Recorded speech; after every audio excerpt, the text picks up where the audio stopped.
Hello guys! Welcome to my channel! So for today's video guys ay magluluto tayo ng soup. Magluluto tayo ng cheese nut. No meat. So ayan guys ang ating mga ingredients. Cheese nut, white fungus, brown dates, corn, carrots.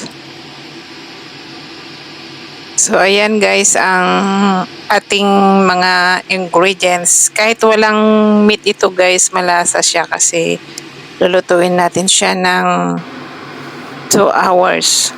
So ayan, balatan muna natin ang carrots.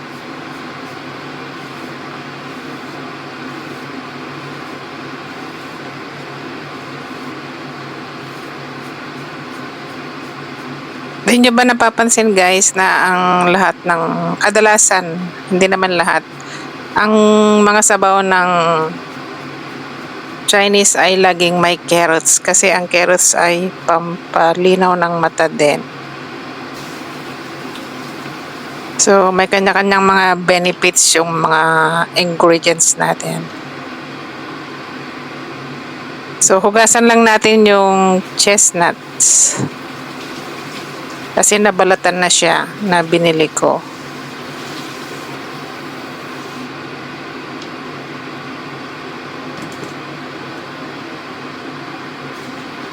And then corn. So maglalagay tayo ng 2 corn para mas lalong matamis ang sabaw.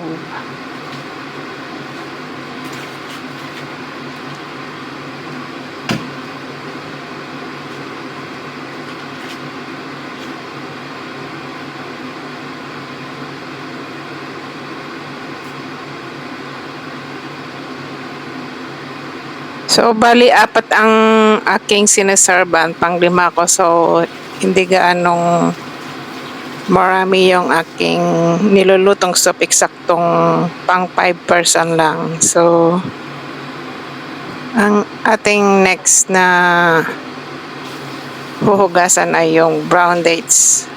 Ito guys, yung pampatamis din sa sabaw.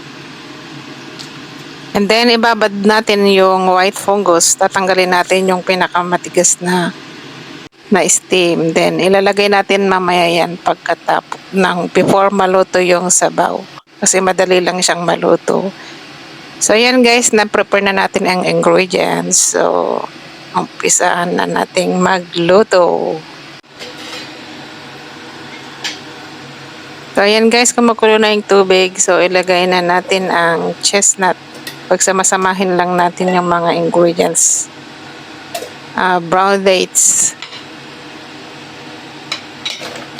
carrots,